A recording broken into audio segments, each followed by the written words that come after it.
Saya katakan pada ibu saya, bahkan Allah akan turunkan saat di dunia. Ayah saya meninggal saat saya masuk pesantren, dan baiknya saya rasakan luar biasa. Beliau mengajar di musalla kecil dulu, sekarang jadi masjid. Itu saya selalu dibawa. Beliau mengajar, saya tidur. Sekarang gantian saya mengajar, beliau tidur. Dan kadang dipangku, gendong sampai pulang. Saya pernah sengaja pura-pura tidur untuk ingin tahu apa yang dikerjakan ayah saya di jalan. Jaga betul supaya nggak bangun. Begitu saya disimpan di kasur dan bangun, diajak bercanda. Saya mau masuk pesantren, beliau nggak sempat ngantar. Saya bertemu, beliau menangis, peluk saya, minta maaf, nggak bisa ngantar ke pesantren. Saya belum mengerti apapun saat itu. Saya bertekad, insya Allah saya belajar dengan sungguh-sungguh. Sepekan 2 pekan saya dapat panggilan pulang. Saya tanya pada kakak saya yang ikut, sekarang ada di sini, di mana ayah? Beliau nggak jawab. Sampai di Bandung, paman saya, beliau sekarang Sekom MUI Jawa Barat, langsung menyampaikan, nampaknya nggak akan terkejar sampai sana, mungkin sudah dimakamkan. Saya ngerti, paham saat itu bahwa beliau telah wafat. Maka saya pulang. Maghrib saya sampai, saya dapati ibu di ruangan tengah. Saya datangi, saya menahan tangis, tidak menangis sedikit pun untuk membahagiakan ibu saya. Saya datang, saya peluk, saya temani tidurnya. Itu pertemuan saya dengan ayah saya terakhir di mimpi. Saya bermimpi melihat sudah pakai kemeja, tersenyum, mendadahi saya. Sudah. Besoknya saya cari ke kamar, ternyata Allahu Akbar, apa yang selama ini saya pelajari di pesantren, kitabnya sudah ada di kamar semua, sudah disiapkan. Saya menangis saat itu. Saya bawa mushaf. Jadi bapak saya, ayah saya, itu bajunya pun saat wafat dibagikan kepada sahabat-sahabatnya. Bajunya, kitab-kitab ini dibagikan. Ibu saya menunjukkan kemudian ada jam yang nanti nak pakai. Saya bilang simpanlah. Saya bawa mushaf. Dengan mushaf itu saya duduk di ruangan tengah, saya menghadap ke kiblat dan saya mohon kepada Allah, ya Allah, saya tak punya kemampuan lagi membahagiakan ayah saya saat hidup di dunia, tapi mohon jadikan setiap huruf dalam Al-Quran ini, ya Allah, pahalanya mengalir untuk ayah saya. Begitu saya bacakan saat itu, tak bisa saya berhenti, dan tiba-tiba langsung masuk ayatnya, artinya, posisinya, nomornya, gak pernah berhenti, masuk. Saya bertekad ingin berbuat baik. Puncaknya saya sekolah. Ibu, ya Allah, saya ingin berbakti pada ibunda saya. Anda tahu apa yang terjadi?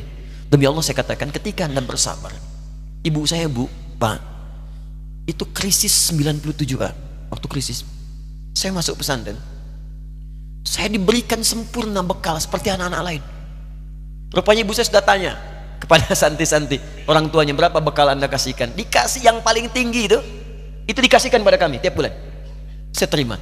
Satu kali libur saya pulang dari jauh, ibu saya tersenyum melihat, sedang jemur pakaian melihat saya. Begitu saya tiba, kaget saya. Ini kok pakaian ibu saya, pakaiannya nggak cocok dipakai gitu. Ini bukan pakaian ibu saya, kayak kain pel lah kalau sekarang. Saya masuk ke rumah, saya kejar, saya buka pakaiannya, lemarinya, saya nggak temukan sedikit pun. Saya kejar kakak saya, dia sudah siapkan makan. Kak perempuan kami yang kedua, mana pakaian ibu saya? Perhatikan jawabannya. Dia menangis saat itu. Dia bilang, mama itu telah menjual semua perhiasan dan pakaiannya untuk pendidikan kamu. Jual.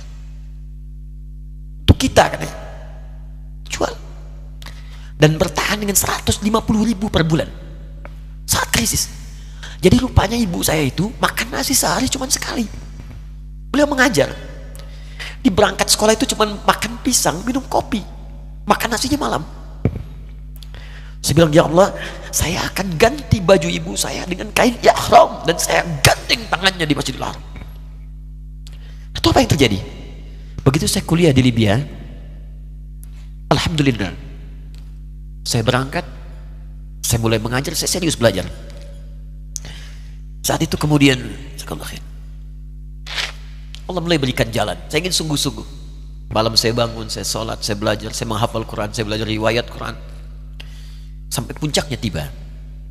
Saya ditugaskan pemerintah Indonesia saat itu untuk jadi petugas haji di Mekah. Saya telepon ibu saya. Saya bilang, Ma, saya insya Allah akan haji 2010. Saya telepon Februari saat itu. Saya dengar suara, terbayang wajahnya indah, senyuman, bahagia. Alhamdulillah, nak. Kapan berangkat? Tahun ini insya Allah. Saya bilang, dan saya tidak akan pernah berangkat kecuali mama pun akan berangkat. Terdengar nada pesimis tapi senyum. Dari mana katanya? Allah akan kasih, saya bilang. Saya sedang bekerja berusaha karena Allah. Mustahil Allah akan sia-siakan kita. Berapa butuhnya? Porsinya 25 juta. Kapan harus ada? Bulan Juni. Ya, jadi dari Februari ke Juni itu. Ya, Juli bukan Juni, Juli. Ya, jadi saya masih ingat bulan 7 5 bulan itu. Saya ibu Pak, nabung saya beli tabungan, saya niatkan untuk ibu saya haji. Bulan Juli masih setor 25 juta. Jadi semua tabungan masukin situ. Ada yang ngajar ngasih, masukin situ. Masukin semua. Tepat sepekan sebelum itu kemudian didaftarkan, saya buka tabungan. Allahu Akbar, karunia Allah luar biasa. Tadi butuh berapa? 25 juta. Begitu dibuka, Masya Allah, 1 juta. Karena beasiswa nggak banyak, 1 juta. Tapi 3 hari sebelum daftar, entah dari mana ibu-ibu pengajian di KBRI datang, Ustadz, ibu katanya mau haji juga ya, Ustadz mau haji ya, ibu ikut ya, sudah nggak usah dipikirin, nanti kami yang pikirkan semuanya. Tiba-tiba dikirim, bayar porsinya di sana, dapat koper paling besar. Bayangkan, tadinya kopernya belum datang, telepon lagi, nak koper belum datang katanya. Saya bilang, Ma, tenang aja, apa hajinya nggak jelas ini? Tidak jelas, saya bilang, insya Allah. Ya. Nah, cuman beritanya berbeda. Begitu saya telepon lagi, Ma, gimana bisa? Nah, telah keluar pengumumannya. Kapan, Ma? 2013. Loh, kan saya haji 2010, nggak bisa, harus 2010. Lihat kalimat ibunda saya. Nah, jangan pernah mengambil hak orang lain. Allah kasih 2013, alhamdulillah. Saya bilang, Ma, kita tidak harus mengambil hak orang lain, tapi kita meminta kepada Allah yang memanggil kita. Boleh jadi Allah akan berikan tambahan kuota pada tahun ini. Doa lagi, minta, pulang ke masjid. Tiba-tiba ada sidang oki di Istanbul saat itu, keputusan 1.000. Setiap ada 1.000 muslim, 1 kuotanya. Saat itu Indonesia dapat tambahan 22.000, termasuk ibu saya ada di situ. Ya, acara malam Al-Qadar 27 Ramadan, malam masih ingat betul, saya jadi MC dengan rektor pada saat itu. Saya nggak pernah bawa handphone, tiba-tiba handphone itu saya bawa, berbunyi kemudian telepon itu. Saya minta pada rektor izin, saya angkat dulu, diperkenankan. Saya kemudian ke belakang masjid, saya angkat. Tiba-tiba saya dengar suara sudah menangis. Nah, katanya, kenapa, Ma? Alhamdulillah, Mama bisa haji. Ternyata kuota itu termasuk ibu saya. 5 bulan, Pak. Enak biasa. Nggak bayar tambahan, nggak ada macam-macam, bisa berangkat. Begitu saya berangkat duluan, saya tungguin betul di apartemennya, di maktabnya sampai datang. Begitu sudah datang, saya nggak sapa, saya lihat dari jauh. Bahagianya saya bisa mengganti pakaian tadi yang lusuh dengan kain ihram. Saya perhatikan, saya ikuti dari belakang. Di lift, saya ikuti. Di jalan, saya ikuti. Begitu sampai Masjidil Haram, saya gandeng tangannya. Ma, kita sama-sama. Labbaik Allahumma labbaik. Labbaik la syarika laka labbaik. Saya tawaf, saya gandeng ibu saya lindungi supaya dapat kenikmatan dalam tawafnya. Begitu saya rasakan bagaimana Sayyidah Hajar bekerja keras untuk Ismail. Saya balas di situ. Saya gandeng tangan yang kanan. Saya minta pada Allah, muliakan ibu saya, ya Allah, muliakan ibu saya, muliakan.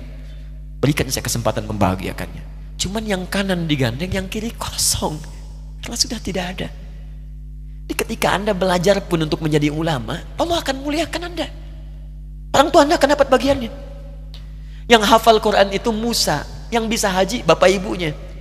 Kemarin saya jadi Amirul Hajj dari kedutaan Saudi berangkat, membawai 350 orang rombongan. Siapa yang saya bawa? Ahli Quran yang hafal Quran, anak-anaknya. Ahmad Kamil yang haji, pengajarnya, murabbinya, ibunya, temannya, banyak yang berangkat. Yang berangkat siapa? Calon ulama. Dijadi ulama itu jangankan sudah jadi, kalau benar caranya, baru bergerak pun Allah pasti akan jaga. Kalau benar caranya. Di satu pertanyaan tadi, pilih mana orang soleh atau ulama? Jangan pisahkan. Karena jadi ulama itu adalah tingkat tertinggi bagian dari orang saleh. Jadi mesti ada yang jadilah di keluarga. Pilih satu mungkin ahli Quran, dua ahli hadis, yang lain dunia, tapi dunia diniatkan membantu ibadah. Jadi arsitek buat bangun masjid, bangun pesantren, pahala banyak. Insya Allah akan dibuka oleh Allah, insya Allah.